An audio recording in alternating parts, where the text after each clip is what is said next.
मैं एक Marwari middle class family से बिलोंग करता हूं, जहां पर सेविंग को एक्सपेंडिचर से ज्यादा इंपॉर्टेंस दी जाती है एंड बताया जाता है, सिखाया जाता है बचपन से ही कि नॉन वैल्यू एड एसेट्स में कभी इन्वेस्ट ना करो, कभी पैसे ना लगाओ। अनफॉर्चुनेटली काफी सारे यंगस्टर्स को ये शिक्षा नहीं मिल पाती, हमारी एजुकेशनल सिस्टम ये नहीं ट्रेन करती कि फाइनेंशियल प्लानिंग कैसे करनी है, एंड जिसकी वजह से हम थोड़ी सी गलतियां कर बैठते हैं अपनी अर्ली एज में, जब हम नया नया पैसा कमाना स्टार्ट करते हैं या जब हम स्टूडेंट लाइफ में होते हैं। इस वीडियो के अंदर मैं आप लोगों को 7 से 8 ऐसी चीजें बताने वाला हूं which every 25 year old should know and should start following, क्योंकि जितनी जल्दी आप अपनी इन्वेस्टमेंट जर्नी स्टार्ट करते हो, जितनी जल्दी आप करेक्ट डिसीजंस लेते हो अपने फाइनेंस को लेकर, उतनी जल्दी आप फाइनेंशियली इंडिपेंडेंट बन सकते हो। फिर चाहे आप महीने के 30,000 रुपए कमाते हो या 3 लाख रुपए कमाते हो, फाइनेंशियल प्लानिंग की नॉलेज होना एंड ये 7 से 8 चीजों के बारे में जानना, उनको इंप्लीमेंट करना बहुत ज्यादा जरूरी है।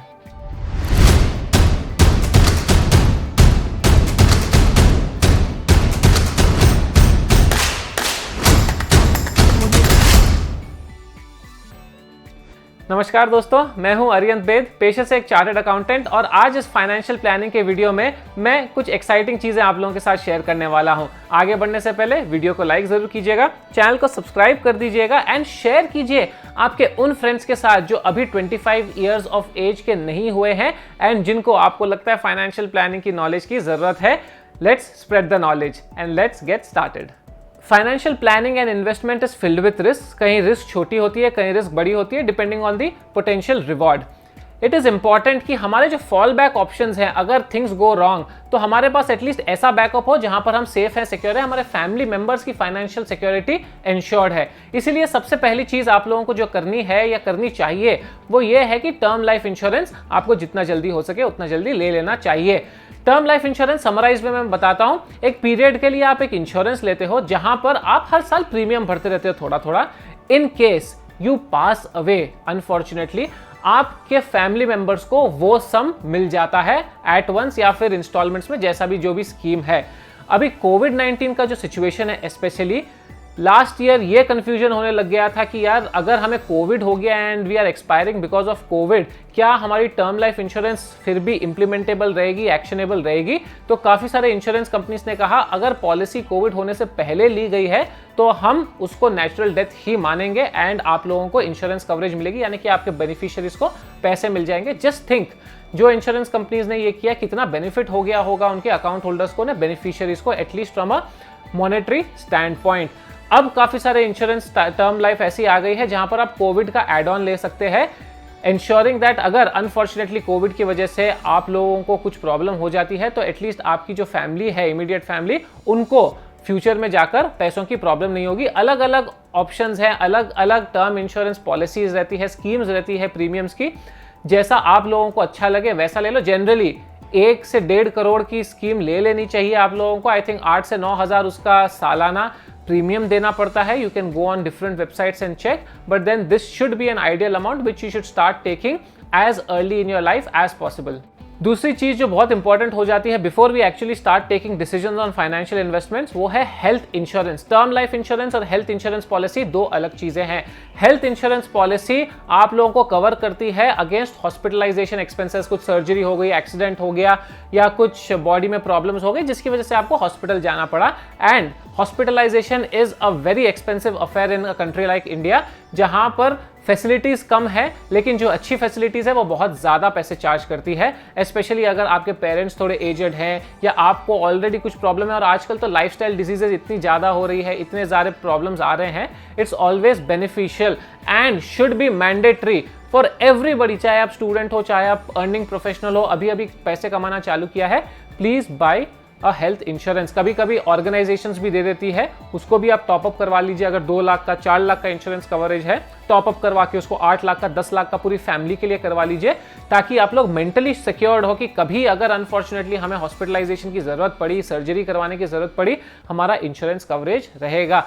हार्ट सर्जरीज जब करते हैं तो 6 लाख, 7 लाख, 8 लाख का बिल आना मामूली बात है। And if you are not covered under insurance then 8 lakh rupees to give to a hospital out of your savings is a disaster. इसलिए never underestimate the importance of health insurance.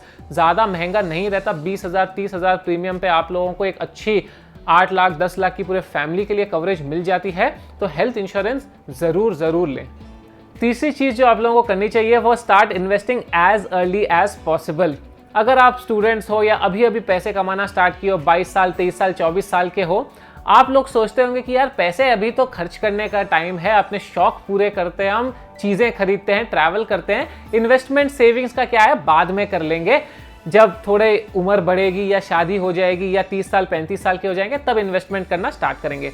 एक rough example आप लोगों को दे देता हूं, I am not tying it back to the last decimal, but on an average अगर आप 10,000 रुपए पर मंथ 25 ईयर्स से स्टार्ट करते हो इन्वेस्ट करना, तो by the time you are 50 you would have got around 1.2 crore rupees. ठीक है, 10,000 रुपीज पर मंथ अगर आप लोग इन्वेस्ट कर रहे हो, कंपाउंड हो के वो इतना हो जाएगा। लेकिन अगर आप वही 10,000 रुपए 35 साल की उम्र से स्टार्ट करते हो, then by the time you turn 50 you will have only 38 lakh rupees. That is the power of compounding. जितना आप जल्दी स्टार्ट करते हो उतना ज्यादा आप लोगों को बेनिफिट मिलता है, उतना ज्यादा आप लोगों के पास पैसा आगे बन जाता है। सो नेवर थिंक कि it is too early to start investing, it is always too late to start investing और to start your saving journey. Start it immediately. 10,000 शायद नहीं हो सकेगा पर मंथ, अभी काफी लोगों से उतना पैसा नहीं कमाते मंथली का।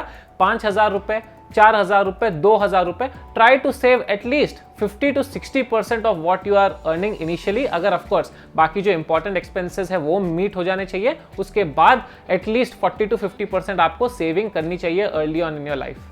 चौथी चीज, और आज के टाइम में शायद सबसे ज्यादा relevant, don't invest in what you don't understand. अगर आपको समझ नहीं आता इन्वेस्ट मत करो। बिटकॉइन, सब बोल रहे हैं बिटकॉइन बिटकॉइन बिटकॉइन बिटकॉइन, लेकिन हमें समझ ही नहीं आता बिटकॉइन क्या है। हमने इन्वेस्ट कर दिया था जब उसका प्राइस था $72,000 पर बिटकॉइन, और आज गिर के हो गया है वो $50,000 पर बिटकॉइन। अब तो हम फंस गए हैं।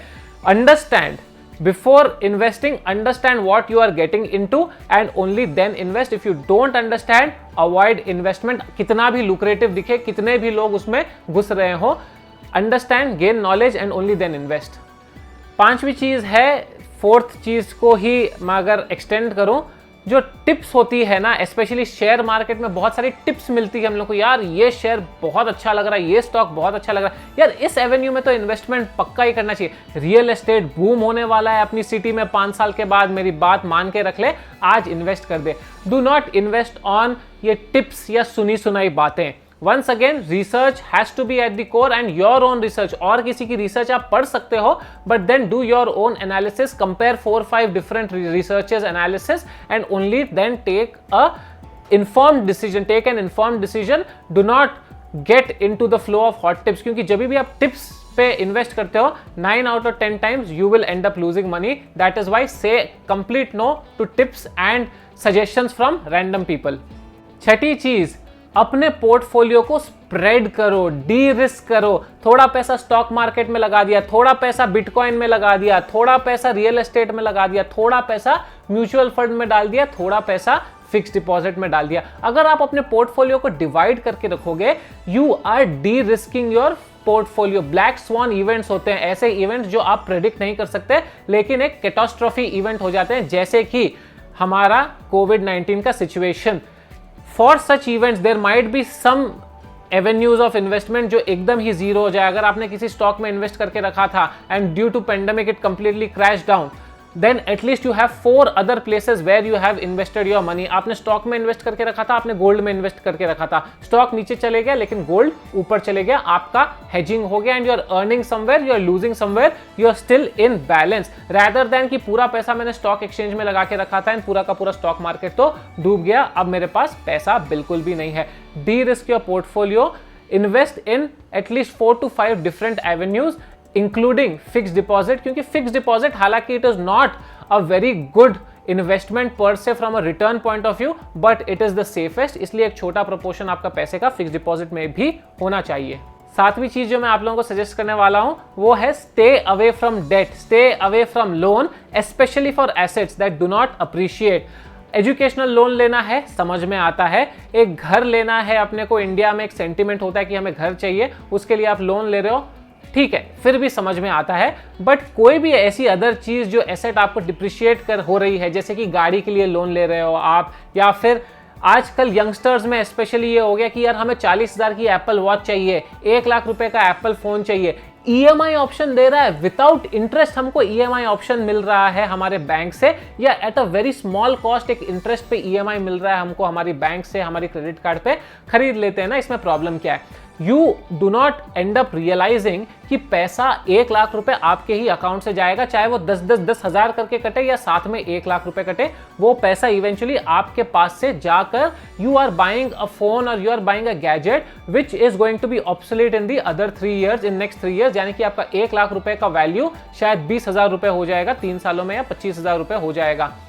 That is a mistake that youngsters make. When you are having a lot of surplus money, please spend as you wish, but until and unless you have money to splurge, please do not buy assets or gadgets that you do not need. Apple Watch, 99% of you do not need Apple Watch 40,000 रुपए का, 35,000 रुपए का, but still we end up buying क्योंकि social status होता है, या हमें शौक है, या हमें EMI मिल गया। EMI is a way of luring you into buying things that you don't need. So please try to stay away from EMIs, even if interest free promise कर रहा है। Realize that money is any which ways going out of your hands, which you could have used for something better, something more productive. आखिरी चीज जो मैं आप लोगों के साथ शेयर करना चाहता हूं वो ये है कि आप जो भी फाइनेंशियल प्लानिंग करते हो, अपने फैमिली मेंबर्स को, अपने किसी नॉमिनी को, या आपका जो भी नेक्स्ट रिलेटिव है उसको समझा के रखो कि मेरा पोर्टफोलियो यहाँ पर है। काफी बार हो क्या जाता है, unfortunately somebody passes away and then जो भी hard earned money है वो पता ही नहीं चलता कहाँ पर है, and then you end up losing it. So it's very important कि आप अपनी पोर्टफोलियो को कहीं रिकॉर्ड करके रखो एंड किसी को समझा के रखो, किसी को बता के रखो कि प्रोसीजर क्या रहेगा if something happens to me. Generally आप विल भी बना सकते हो, विल बनाकर नॉमिनी डिक्लेयर कर सकते हो, बेनिफिशियरी डिक्लेयर कर सकते हो, नेक्स्ट इन लाइन डिक्लेयर कर सकते हो, ताकि आपके परिवार को आपके जाने के बाद कोई समस्या ना आए, आपकी जो हार्ड अर्न मनी थी, आपकी जो स्मार्ट इन्वेस्टमेंट्स थे, उनको यूज करने में, उनको यूटिलाइज करने में। दोस्तों ये थे मेरे 8 इंपॉर्टेंट टिप्स जो हर एक 25 साल से कम के स्टूडेंट को, वर्किंग प्रोफेशनल को, व्यक्ति को, इंसान को पता होने चाहिए एंड इस पर एक्ट अपॉन करना चाहिए। Honestly speaking, I act upon a lot of them but not all of them, and I am also working towards acting upon all of them and even more of these, and ऐसे ही videos मैं आपके लिए लेकर आता रहूंगा इस channel पर। Like, share, subscribe करके रखेंगे तो आप लोगों को बड़ा मजा आएगा और आप भी ऐसे ही मेरे साथ सीखते जाओगे। नीचे कमेंट करके मुझे बताओ अगर आप लोगों की भी कोई और फाइनेंशियल टिप्स है या फाइनेंशियल ऐसी कोई स्ट्रैटेजीज है जो आप लोग यूज करके सक्सेसफुल रहे हो। Thank you so much for watching guys.